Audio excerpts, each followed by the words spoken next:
Hello, it's my hand. Welcome to Surplus Place channel.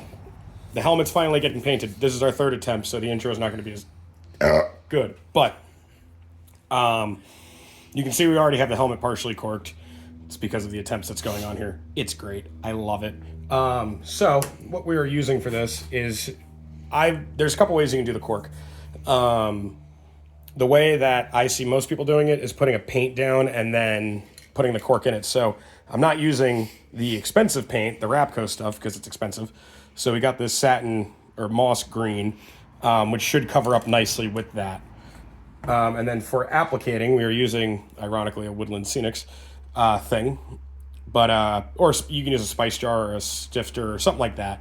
So that's that so far. So you can see we already have the helmet partially corked because we've been trying to shoot this a lot. It'll look better once we get it done. I will say that. So I will let my wife take it away then. So, Sorry. of course, he puts it on the other side of the table for me. So the method that we've been using is spray, put some cork down. You can spray a little bit over the top of it to kind of hold it in. Any spots that you have, you're going to have to go back in and fill it in. But you kind of want it to look pretty dispersed. I'm going to bring it up. As you can tell, my hand is kind of already painted. Yeah, you don't want it to look super full, like the front got a little heavy, but, and not even, but.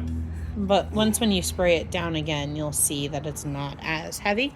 It looks stark Yeah, because it's this a different brown color.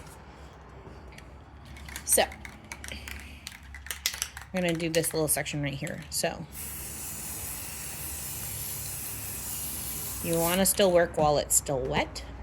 You want a generous coat, but not have runs. And you're going to lightly shake. You don't want to heavily shake. It's the best method. And while it's still wet, you can still tap some off, blow it off, do whatever you need to do. You know. I mean, remember, you're Still making a little wet. You're making a helmet look like what it came out of the factory as, and I have seen some helmets that have never been issued that are very, very, very heavily corked. Another option is sand. I never really got into that option. I think the cork looks better, in my opinion. It's also an art to doing this. This is the first helmet I've ever restored, so it's probably not going to look the greatest.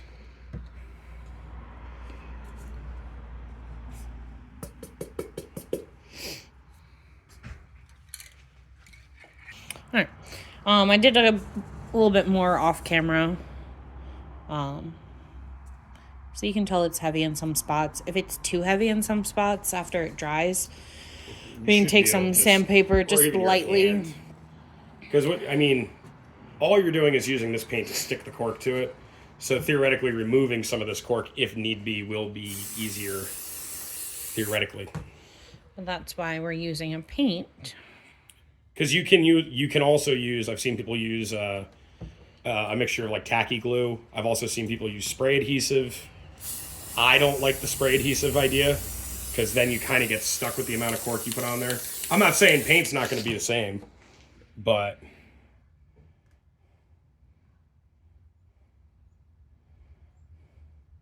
so as previously stated, this cork is from J. Murray.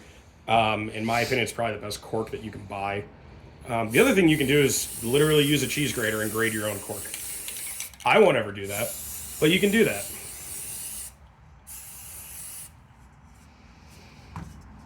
So me being me, I'm very, not picky, but I need it to look nice. You shouldn't have spots open on it. I mean, the whole helmet would have been corked. The other thing is, too, you got to realize how this is right now, how it's sticking up proud. This is going to get buried in 2 or 3 coats of paint. Yeah, because like you still have the brim and stuff to do here. Mm-hmm. And the brim, I can see a spot being that you can easily overcork by accident. Now, if you really want to know, I originally wasn't going to go this far with restoring this helmet. I was originally going to just weld the chin strap bails and put new bails on.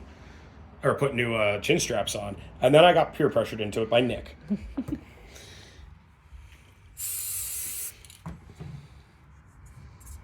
I'm just doing, oops, sorry camera. Sorry people. I'm just doing a final check to see if there's anything that I don't necessarily like the coverage on, or if I want it to blend in a little bit nicer. We are working with a little bit in our container. I'd rather have light amount in the container, so when I'm shaking it, I don't feel like I have to shake a whole bunch. That's where you get yourself in trouble. Because you can always add more cork into it. You just can't take cork out. So, like now, what would be a thing to do is now you got to do the front of the brim.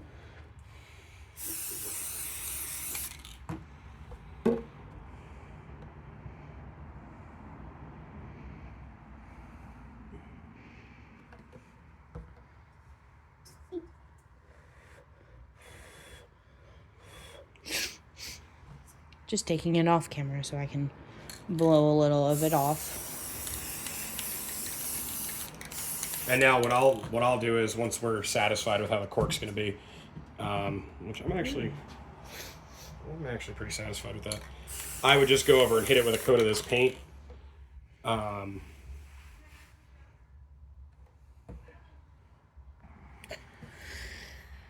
Just adding a little bit more on the top. So since I'm done corking it, also messy hands, great thing to have on Easter when family's coming over. So we're just gonna do a final coat of this green. The nice thing with this is you're not gonna see it. It dries pretty quick. But the nice thing is this will only add one of the many layers of paint that will be added onto this. Now, I apologize for the lighting in here. It looks a lot better off camera than it does on camera. So, maybe when we're done with this, we do have an Instagram page. I will finally post a photo of this on the Instagram page.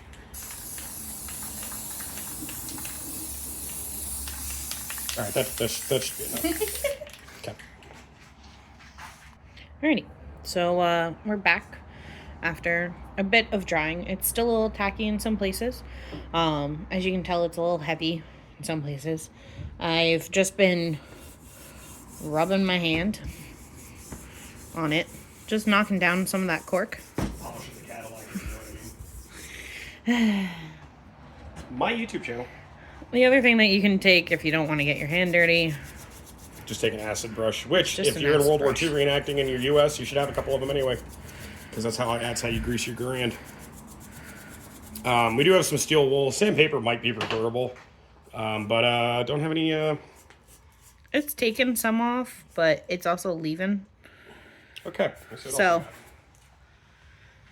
I think the hand method and hand pan. just the acid brush works. But like you can see, like it's gonna leave some spots. I just don't want the heaviness And I did just to be too heavy. Helmet. I don't know if this is too aggressive. I don't know, but you're gonna get it on your hands.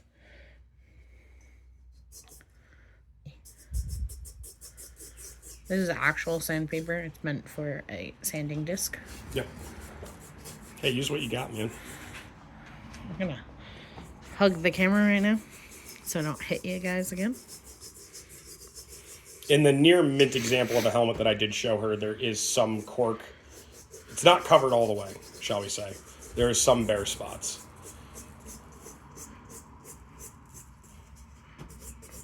And also, if you're like me and you're going to put a helmet net on it,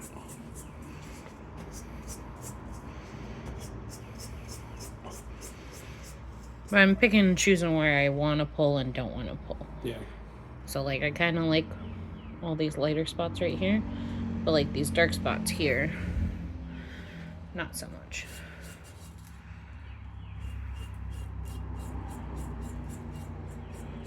I have no idea what coarse this sandpaper is. No idea.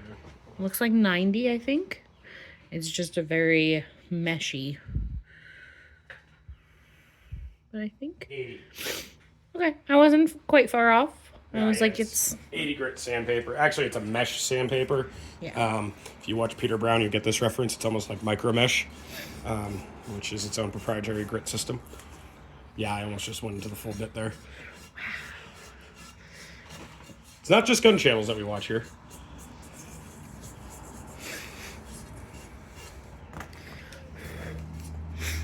But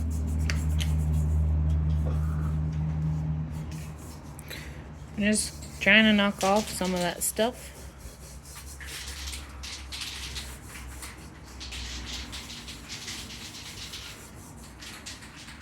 So like back here, find it a little heavier. And I'm not putting a lot of pressure on it either. Kind of just holding it in my hand and just sanding it. There's no pressure. Like, I could rub my arm with the amount of pressure and there's no damage. Don't worry, you'll hear me in the background shaking the paint. He's just getting it ready so then we can spray paint it. I'm making a mess, of course. Oh, we put something down. But we'll probably clean this all off. Probably put it back in the Woodland Scenics container. So then we can reuse it for another helmet if we ever really want to. While she's over here sanding, here's a shameless plug for Jay Murray. This is where the cork, chin straps, basically everything besides the paint came from. There's a email and a website. This is an old business card of his, sorry it's a little dirty, but yeah, good stuff. I can link him down in the description because YouTube will actually let me do that. There's this one spot in here that I'm not the biggest fan of how empty they are.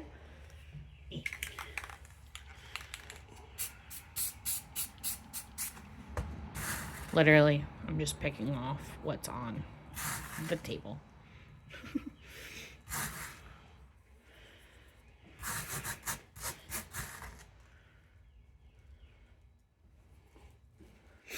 Just a little bit more.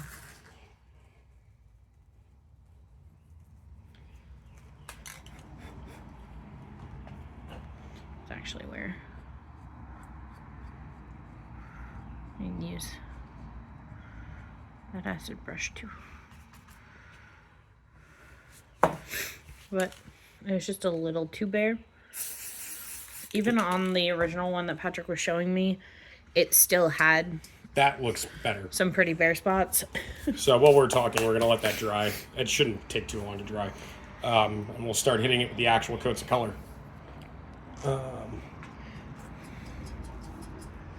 But So it's not gonna look perfect. no, and also not for nothing, you're going to put a helmet net on it, especially like I am. You know, as we all know, I do 28th Infantry. And when we do the Pacific, I'm doing 7th. So it's either always A, going to have a helmet net on it, or B, it's going to have no helmet net, but most likely it's going to have a helmet net on it. Especially this one's going to get one of the big crab net helmet nets because they're cool, and that was very much used by the Army in the Pacific. So let that dry for a minute, and then we'll start hitting it with the actual right color. I'm just gonna pause us real quick, clean off the table a little bit so we can get some of that good cork off of the table so that we don't stain it more into that cardboard.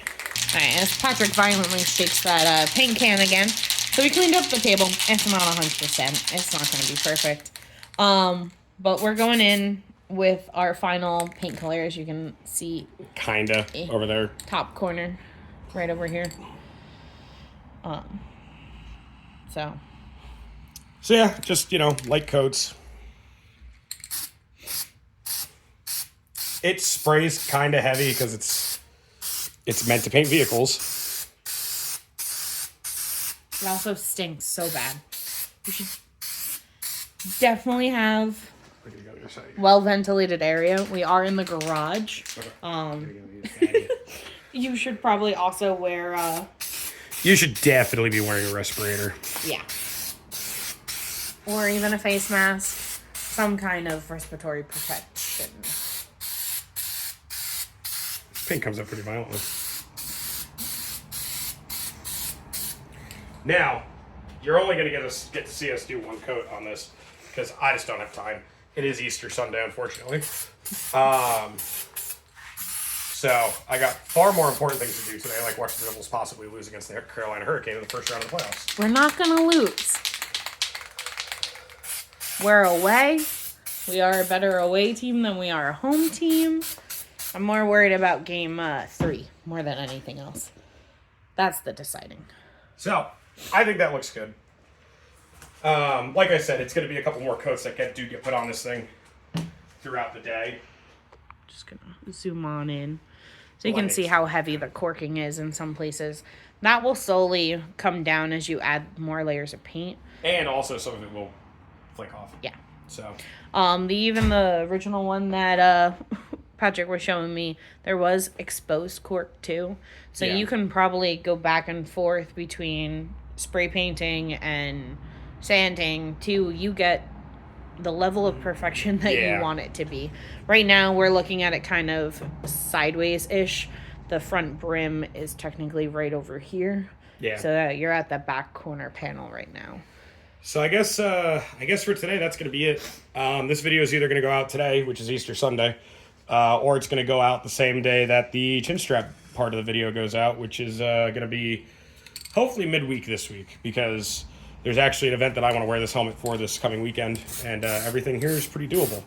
So yeah, so we're just going to touch it up, and you'll see this finished product in the chin strap video itself, and we'll do a better overview. So thanks for watching. Bye-bye. Bye.